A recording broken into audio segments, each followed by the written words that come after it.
I'm Annette Young and welcome to this special edition of the 51% on the women who shaped Paris. Not that you'd know much about them, since there's hardly any public acknowledgement about the women's role in the city's history, except for a few statues here and there and the occasional metro station name. But we'll be meeting those who are very keen to enlighten us all. Welcome to the Women of Paris Essential Tour. What I found is that we talked a lot about les grands hommes in French, like Napoleon Bonaparte, like Victor Hugo. And then we talked a bit about the bad women. And this wasn't fair to me. I thought there were all these other great women that I wanted to talk about. Just behind me is Heidi Evans, a Londoner who's now made this city her home. She's currently leading tours on the Women of Paris. Let's go and join her. That's the best part. Why do you think we know nothing about the women in the history of this city? I think because the people who were writing those books, who were heading universities and academic institutions and the church, it was all men. I think it's important to recognize that that happened and to take it upon yourself to have this re-education. Since I'm a woman, I want to know my history too. And I mean, well, I think it's because it's interesting because it doesn't exist and we have to figure it out ourselves.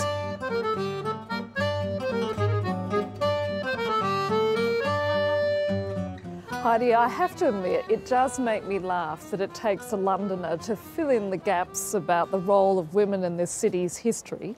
Why is it that we don't know that much about the women of this city?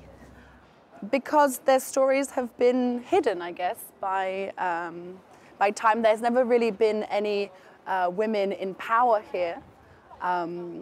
And that's something, as an English person coming here, that's something that struck me because, of course, in England we've had queens and people go to London to see the Queen. I mean, they go to see Buckingham Palace. Here they go to see Versailles, which was built by a man. The only queens that they've had here have been foreign and have not been very well liked. And also here in France, you look back at the history of the country and it's all about the artist's muse, for instance. They're very much seen as playing a secondary role. Yes, exactly. You have the muse, you have the mistress. Paris itself is described by a lot of people, historians and writers, as being the muse to the male artists and writers who've come here and made their names. But I wanted to discover what it was like for the women who were living here and how they helped to shape the city and how the city helped to shape them. Tell me what needs to change in order to get people to be more aware about the importance of the female contribution to the city's history. I think, it would be nice if there was just more around the city recognition of women. And we've heard of these women sometimes, but we don't have those streets named after them. We don't have the statues of them like we do of all the men. So we're not being constantly reminded of them and their role that they played. Now we're stopping here. Can you tell me why? Okay, so this house, number 20, this was the house of a woman called Natalie Clifford Barney, who lived here for 60 years.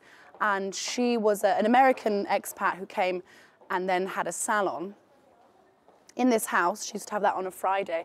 And she would invite women writers. She had her own Académie des Femmes, which was actually, she created that in response to the Académie Française, who didn't support women writers at the time. But unfortunately, there is no plaque about her on this house. No, there isn't, is there? Says it all, doesn't it, Heidi? It does.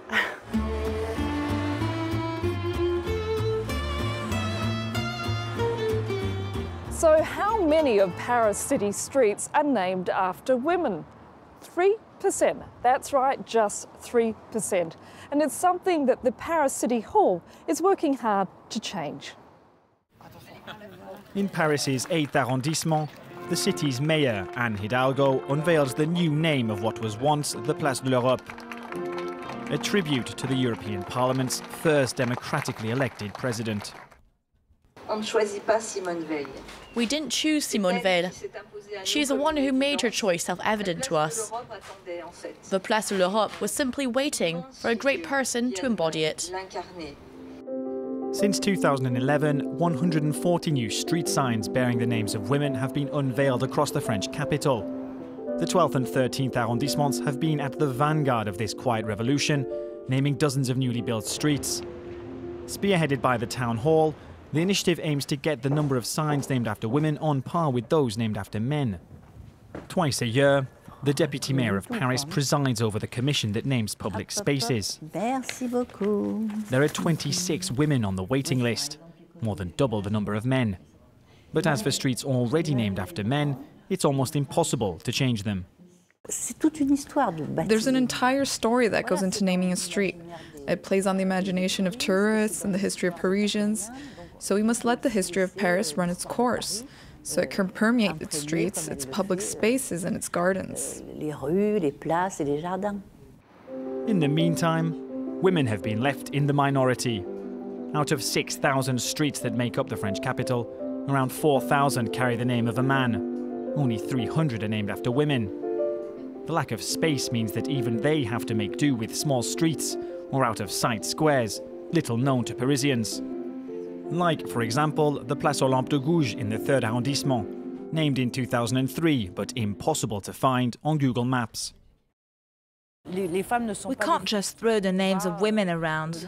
We really have to think harder about how we embody public spaces, how we pass on our collective memory, and in particular how we create that link between our collective memory and public spaces that future generations will inherit. Often, women find themselves associated with men, like the physician Marie Curie, whose legacy is tied up with that of her husband, Pierre Curie, and for Simone de Beauvoir, whose name is linked to her partner, Jean-Paul Sartre.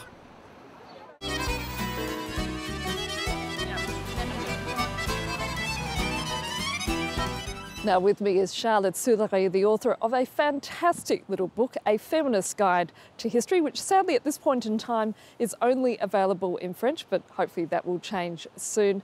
Charlotte, thanks for being with us. First of all, what is so important about the building behind us? We're standing in front of the Conciergerie, which was a prison during the French Revolution. The Revolution was a key moment in French history. It was during that time that the people abolished the monarchy and adopted the Republic. It was also at that time that the first Declaration of the Rights of Man and of the Citizen was established. Queen Marie Antoinette was among the famous prisoners held at the Conciergerie. Shortly before she was guillotined, there was another very famous woman who was imprisoned here and executed just after Marie Antoinette. Olympe de Gouges. She was a very important figure of our history, specifically for us as women, because she was the one who wrote the Declaration of the Rights of the Woman and of the Female Citizen in 1791. It was a response to the Declaration of the Rights of Man, which did not include women at the time. So Olympe de Gouges wrote her declaration and went on to plaster it everywhere in the city of Paris. It was a defining moment in the history of French feminism. She is a very important character and yet too little known. But what's interesting, Charlotte, is while there are many foreigners who don't know about Olympe de Gouges, there are many other French people who also don't know about her as well. Yes, unfortunately. And this is the case because history, in the way it is taught to us, generally excludes those great women. So given that history books and cultural institutions seem to have forgotten about them, French people, as much as tourists, are not familiar enough with these female figures. She is just one of many untold stories in this city. So how is it that we can make sure that those stories are not only told but heard? There are many things that can be done, and our guide is one of them. We would also like to foster a discussion to launch a debate around the place of women in our cultural heritage. It is very important to correct and rebalance the current situation by putting these women forward. Charlotte, it's been great speaking to you. Thank you so much. Thank you.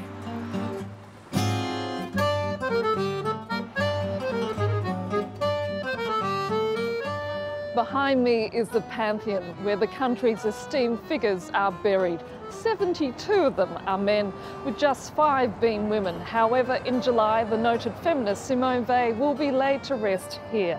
And the inscription above reads, "To great men, a grateful fatherland." A statement that says it all, but as we've seen, things are indeed starting to change.